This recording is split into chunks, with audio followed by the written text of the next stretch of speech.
యోగా మన వారసత్వ సంపదని, శారీరక ఆరోగ్యంతో పాటు మానసిక ఆరోగ్యాన్ని పెంపొందించే యోగాను ప్రతి ఒక్కరూ రోజువారీ జీవితంలో ఆచరించాలని ఎన్టీఆర్ జిల్లా కలెక్టర్ జి లక్ష్మీశా అన్నారు. ఆయుష్, పర్యాటక, వైద్య ఆరోగ్య శాఖల ఆధ్వర్యంలో ఇబ్రహీంపట్నం పవిత్ర సంగమం వద్ద ప్రత్యేక యోగా అభ్యాసన కార్యక్రమం జరిగింది.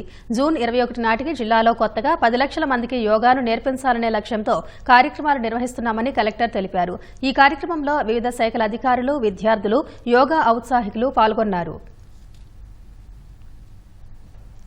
దాదాపుగా 10 లక్షల మంది కొత్తగా యోగా నేర్పించాలి. ఇది ఆయుష్ డిపార్ట్మెంట్ ఇచ్చిన కామన్ యోగా ప్రోటోకాల్ 45 నిమిషాల యోగా ప్రోటోకాల్ని వాళ్ళు నేర్పించి వాళ్ళు లైఫ్ లాంగ్ యోగా ప్రాక్టీస్ చేసేలాగా చేసుకుంటూ వాళ్ళు మానసికంగా అలాగే దైహికంగా ఆనందంగా ఉండేలాగా, అలాగే వాళ్ళు చేసే పనిలో ప్రొడక్టివిటీ పెరిగేలాగా, వాళ్ళు ఎప్పుడు స్ట్రెస్ ఫ్రీ లైఫ్ని లీడ్ చేయడానికి ఇది చాలా దోహదపడుతుంది. ఒక్కొక్క రోజు ఒక్కొక్క థీమ్ పెట్టుకొని, ఒకరోజు పోలీసు, ఒకరోజు అడ్వకేట్స్, ఒకరోజు ఉపాధి హామీ పథకం బెనిఫిషరీస్, ఒకరోజు ఆటో డ్రైవర్స్, ఈ టైపు ప్రతి ఒక్క రోజు ఒక్కొక్క థీమ్ పెట్టుకొని వాళ్ళని తీసుకొచ్చి వాళ్ళకి అవేర్నెస్ కల్పించి ఆ పబ్లిక్ ఇన్వాల్వ్ చేసి అన్ని వర్గాల వాళ్ళు కూడా ఈ యోగాను ప్రాక్టీస్ చేసుకుంటే మన ప్రొడక్టివిటీ పెరుగుతుంది, వాళ్ళ ఆరోగ్యం బాగుంటుందనే ఉద్దేశంతో ఈ కార్యక్రమం చేపడుతున్నాము.